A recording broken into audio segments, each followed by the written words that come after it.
Okay, with Bianca Roth, the director of the short film ELIZA, played at the Sci-Fi Fantasy Film Festival. A very modern sci-fi film about an AI component kind of manipulating someone who's vulnerable. I think that we get vulnerable and we get lonely. And I got the subtext of your film, well, maybe that was my interpretation at least, where like when someone's like feeling down about themselves, we kind of resort we kind of move to technology to kind of make us feel better about ourselves, and it kind of gets the best of her. Yeah, yeah, definitely. I mean, I honestly I wanted to leave the film very open to interpretation, so I'm Yeah. glad that Like I you said, that's have. my interpretation. Yeah, yeah, and I mean, that's what I love about film is that every single person can have their own individual relationship with Yeah. the project.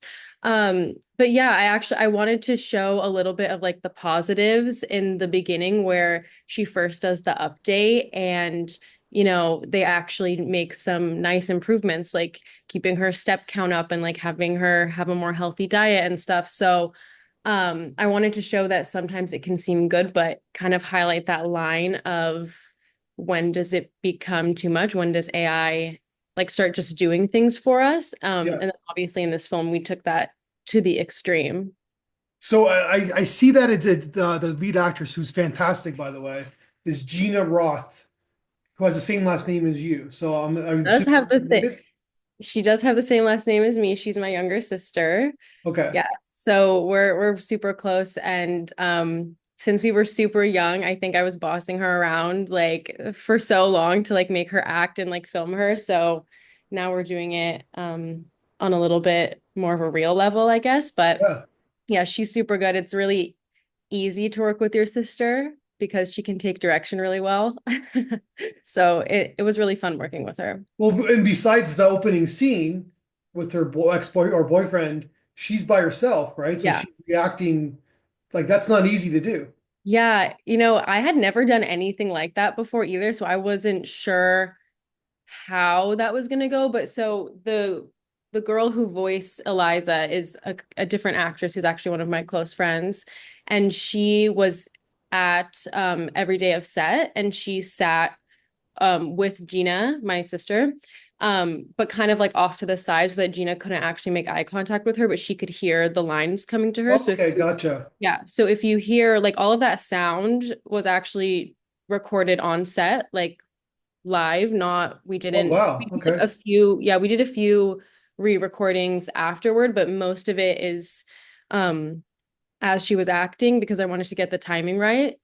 So I think that was really, really great that we had her there. But she did such a good job just acting for herself. And that was something actually in the editing process that I had to trust a little bit because when I got the first cut, I was a little bit worried. Like there's this whole missing character that we never see.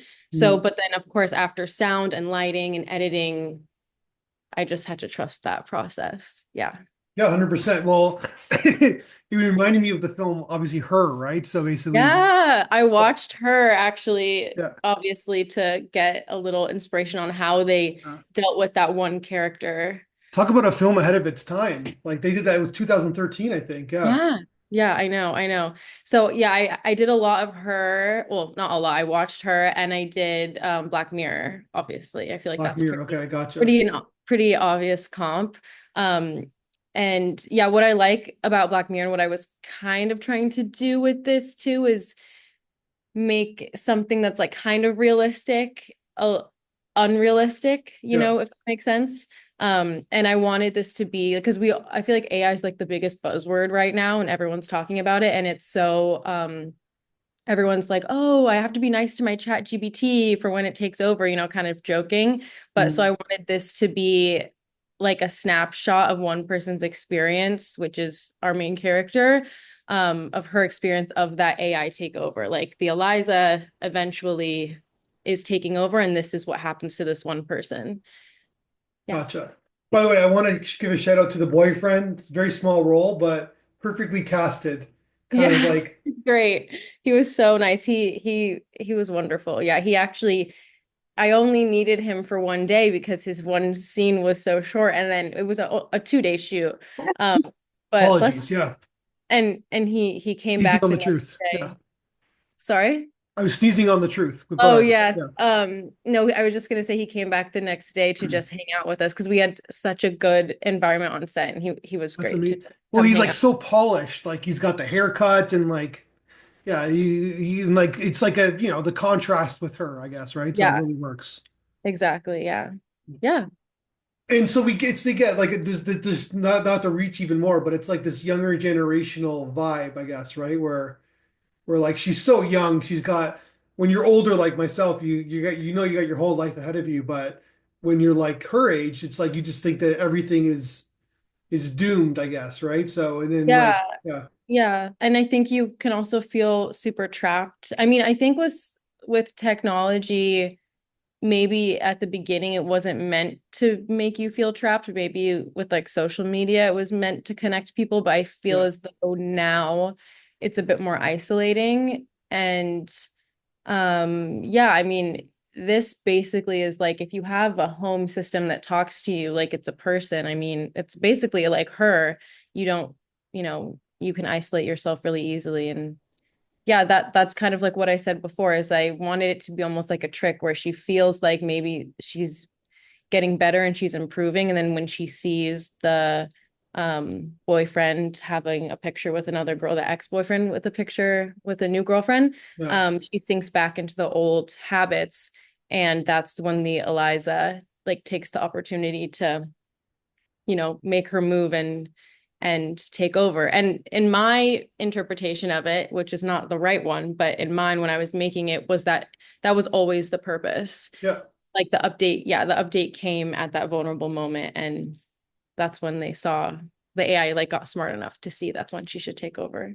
Yeah, it's 100%. Yeah. So I wanted to ask you about the direction because it's really solid and it's like a fly in the wall kind of approach to it, but it's Yeah. almost like a spying approach, meaning that there's Yeah, that's what I was shots going for. yeah, like the first shot of the film is in the refrigerator, right? So like how did you do that? First of all, how did you do that shot? I put the camera in the fridge. That's exactly what I did. I'm actually in the apartment now that it was shot in. Okay.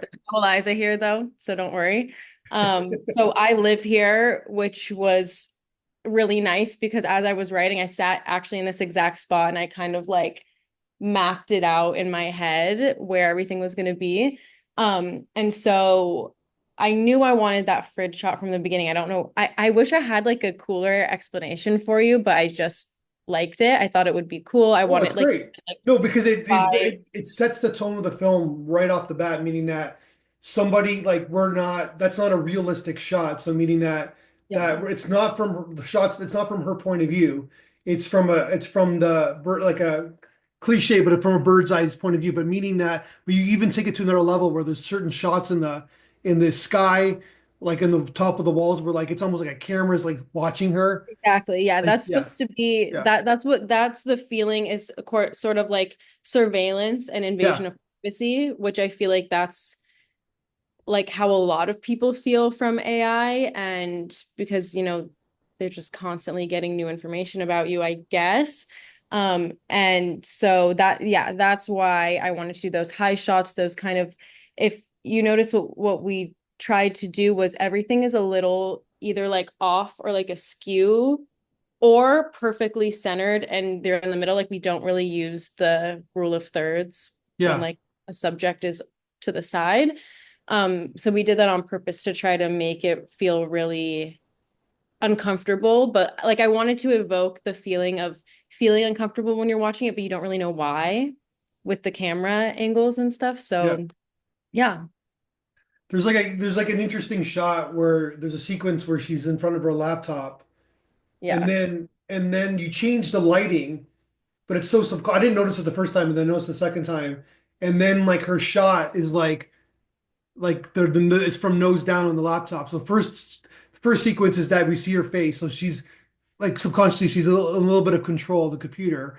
And then the next shot is like then it's like almost like you change the whole lighting setup where yeah. you're It's like she smiling how long and then like it's from nose down where it's like slowly but surely the computer is kind of taking over, right? yeah, it's like how long was she sitting there? She needs Yeah. her glasses because her eyes have just been staring. Yeah. Yeah. So that no, it's really kind of subtle because I know that you like it's a what you can do. It's like one of those films where like if I was doing like a university class of like short films or whatever, I would show your film and say, okay, this is what you can do with like one location, your part, like you said, your apartment, Yeah. and basically one actor, and basically this is what you can do for a limited budget, and this is the story that you can tell. Like this is Yeah. what I would show, anyways. That's so nice. Thank you Yeah. so much. That's what I wanted to do. I mean, it's the hardest part, I'm sure you know, of making films is time and money. So the more you can be creative with those limitations, the better. And I think that I was really happy with everything and how it turned out. And yeah, I think it can actually, I said before production that I wanted to have 3 days. Actually, I was really upset that I was only gonna have two.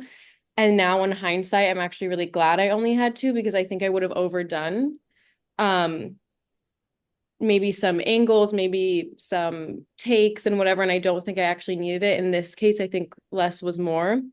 So that's something that I learned is that I just go with the three takes with the first instinct and it usually works out.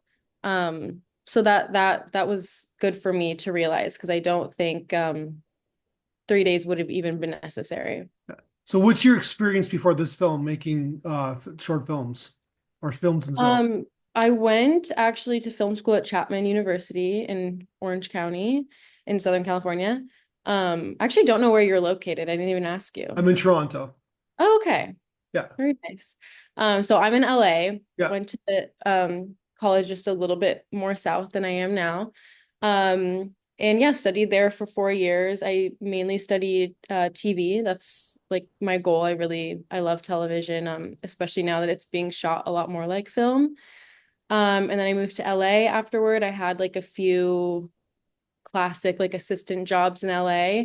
And then I decided to try freelancing because I knew I always wanted to write and direct and produce. Like I just love being on set. I love writing and making stories. And I love my favorite part of film is like the pretend aspect because it makes me feel like a kid. And I love when you're on set and you're like, how do we make this on the screen Mhm. look to people how we want it to when it actually is not that thing, if that makes sense. So that's my favorite part. And so I just was like, I started maybe oh my gosh, almost no, not 3 years ago, 2 years, almost 2 years ago. No, 1.5. Sorry. That's all right. And so I started trying to do the whole freelance thing, and it's been good. I started with just like some being like an on-set producer for a few things. That's what I mainly did in college. I produced and wrote. I didn't direct. Okay. And then more and more I just got like random opportunities. I did a music video directed, which I had never done before. So I did a little of like fake it till you make it. And then yeah, and then this, and now I'm just trying to keep on keeping on and see what happens. And I love it. And yeah, this is what I'm just gonna keep doing and keep making films. And I don't really have a genre that I like. I just like very female centered stories. That's probably obviously what I'm the most drawn to. Um, and I'm writing a comedy right now, so that's completely the opposite of this, but yeah, that's kind of it. Well, from in terms of Chapman, like the films that were made at Chapman or graduates, it's probably I think like after for us, me personally, after USC and NYU, Chapman's the third most popular school that I've interviewed Yeah. people, yeah, who went to that Yeah. school. They must be doing something right. Yeah, I loved my time there. I feel like I have to credit them a lot for everything. Learned everything. They had really good training there. And I did a few films there too, actually, but it's funny to watch those back and I'm like, oh, what was I thinking? Because a lot has progressed now. Yeah. Well, good. That's part of it. And Yeah, you're gonna say about say the same thing about this film too, right? So yeah, it's yeah. all the progress. But yeah, so that's kind of my spiel, and we'll see what happens. The dream is to do TV though. Yeah, Yeah. like in terms of what? Like showrunner or Mhm. directing? Showrun, yeah. Yeah, I think it seems like you have an idea already. Yeah, of course. Yeah. Yeah, definitely. I mean, I have like a comedy series in that I have a pilot for that I would love to show run and sell. That's the dream for sure. No, keep at it. It's grinding away. What I liked Yeah. about your film is that it's a like besides what I just mentioned, but basically it's like there's a lot of cliche movies about like AI is bad that I'm Mm, seeing these days, but it's not. It is, I guess it is that film, but it's not. It's more to it than yeah. that. It's like there's like I said, there's different subtexts, there's different layers of this human psychology to the film.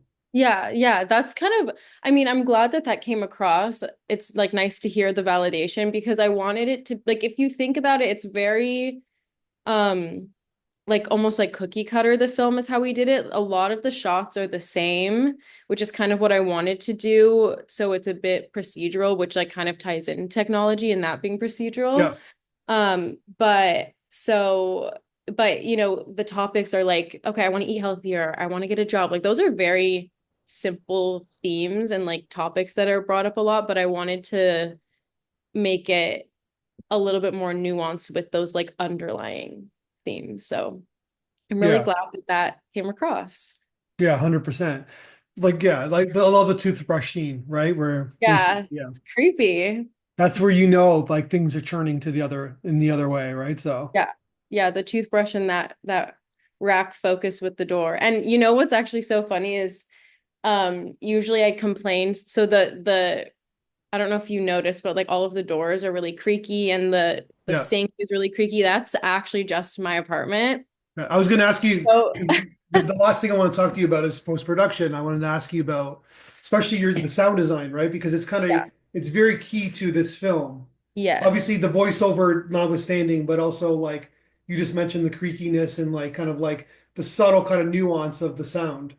Yeah, so well, with the creakiness, I will say I'm lucky because my apartment is the first time I've liked having a creaky apartment is that I could use it for film. Yeah, But yeah, so and kind of what I touched on before is um I when I got the first cut, you know, before this was really hard to edit without sound design because half of the actresses reactions are from sounds that aren't added yet, like a badum or a jing, like whatever sound. yeah, Uh, so that I'm like it was a little bit hard for me to be like I had to just like put in my head the sound or use some like temp sounds.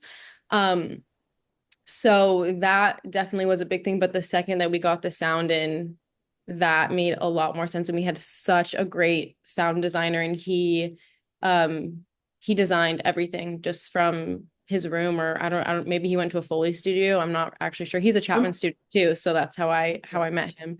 There were a lot of Chapman people actually on this set, and yeah, so he did such a good job, and he even like tweaked the voice a little bit from pre-update ELIZA to post-update ELIZA. Mm. Um, and yeah, so then after that, I was like, okay, now we're kind of cooking a little bit, and this is actually going to work once the sound was in. But yeah, I had to use a lot of my imagination for this one before the sound was in. So, well, he's great. That gentleman who did your sound design, use him again. He's on it. Like this is a great like workshop of his for him. If someone wants to know his talent, he can just show your film. Yeah, he said this is like a sound designer's dream, this Yeah, project. It's a whole character is just sound. And yeah, I think that without if my sister's performance had have been any less, then we wouldn't have been able to get away with it. yeah, Because you don't obviously see a full character, and because she did such a good job, that's why it made sense. yeah. So is your sister pursuing acting? No, but she needs to. I tell her all the time. I think if I keep pushing her and say like, "Come be my project," then she will. But she's at Chapman too. At all these Chapman people, she's at Chapman for she wants to do marketing. So for now, until I convince her, Well, then again, she can market your projects, right? So yes, very true. She can. yeah, Yes, she's good at that too. But I think she's a really great actress. yeah. Just because the way you said that, like the she wants to do marketing, like it's yeah. Well, I would love to keep working. It's funny, like some of the people on set didn't know that we were sisters. And you obviously have like a sisterly banter, and I don't know, it was during lunch or something, and she like I don't know, made like a funny comment to me. Like we're very close, so it's whatever. And they were like, "Oh, like you guys are like really close. Like how do you know each other?" I was like, "Oh, that's since birth. Like Yeah, that's my sister." And her yeah. shock. They're like, why is she talking to the director like that? Yeah, Like, I was like, you know, she's allowed. Like it's okay. yeah. Doesn't she know her role? Doesn't she know where she lands on Yeah, I know. the hierarchy on I set? know. Yeah, no, it was really, really fun having her. She's really great. All right, so what are you doing? What are you working on now? Writing a lot. I am gonna do so for my pilot that I kind of mentioned, Mhm. I'm gonna create a short out of that Like with a like the proof of same concept? characters. Exactly, Yeah. yeah, like proof of concept. So that's kind of next on the list. And then I kind of just wanna do like little like 2-minute YouTube shorts, like really like short little stories just to like kind of keep getting that using that muscle. And yeah, we'll see. Maybe I'll have a little sci-fi short again. I liked writing it a lot. It was really fun. So one last, just like a fun question to ask you because you Okay. wrote in the blog interview that Gone Girl was the film Yeah, you watched the most times in your life. That's kind of, I seen it once. I saw it the opening weekend it came out. I loved it, but I haven't seen it since. But now you're kind of propelling me to go back and watch it. But that's you kind of a should. creepy film. Yeah, I love it. I don't like that film. It's definitely a weird one to watch over and over again, but I Yeah. feel like every time I watch it, I notice more. I just love it. Really, really like, and it was actually a hard question because I couldn't think of what I've watched the most, but I know that was one of my favorite movies that I've watched multiple times. So maybe there is one. Like maybe I've seen like Grown Ups with Adam Sandler more, but I didn't like, okay, I'll put Gone Girl. Um, Yeah. so yeah, it's so good. You should definitely watch it again. You'll know, especially because now I feel like I usually try to watch things twice Yeah. if it's more like a little bit more nuanced because the first time I always watch for the plot and then the second time I watch for because now I know what's going to happen. I kind Yeah. of like look for those Easter eggs and he like David Fincher of course like he places so many things in the beginning that kind of like tell you the story and I love it. Yeah. So I thought the lead act, she was fantastic. yeah, of course she's the best. I love her. Yeah, Rosamund. she then Yeah. it was like, who is this actress? Because she kind of came out of nowhere for me, Yeah. and it's like then I gone back and like watched other stuff, like when you like see a great performance and you're like, oh, I should. What else has she done?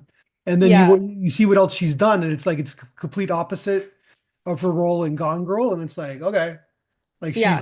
she's not American either, so. Yeah, she's super impressive. And she was in Saltburn, which is another one of my favorites. Yeah, and then yeah, it's a great book too. I actually read the book. Sorry, Rosamund Pike. That's who we were Yeah. mentioning. But I read the book actually before the movie, and it's like kind of Oh, Gone Girl. Yeah. I yeah, think I read the book. I can't remember if I finished the book, but I know I started it. And I can't remember if it was before or after I watched it, but I just remember the movie, so I love it. And maybe it's time for me to rewatch it again now that we're talking about it. yeah. No, but it's a good movie. Like because Fincher is just so he's a fantastic filmmaker. So like Yeah, he the learns so best. I much. love him. All right, that's amazing. And Affleck, like he's great. It's probably one of his best performances too, right? So. Yeah, All right, on definitely. that note, you're on to something. Keep making movies. Like it's like if you find something like even a small film like this, like where you can kind of shoot on a low budget, just keep directing. I think you're on to something. I think that your directions. Like I watched your film a few times, and I obviously see a lot of films. It's very solid. It's very solid filmmaking. So it's like not every shot means something, but it's not. It's not like it doesn't tell the audience that this is a shot. If that makes sense. Like Yeah. it's very subtle. So basically, keep directing. Thank you so much. That's so nice. Thank you. All right, let's talk again when you make your next film. Yeah, absolutely. Thank All you right. so much.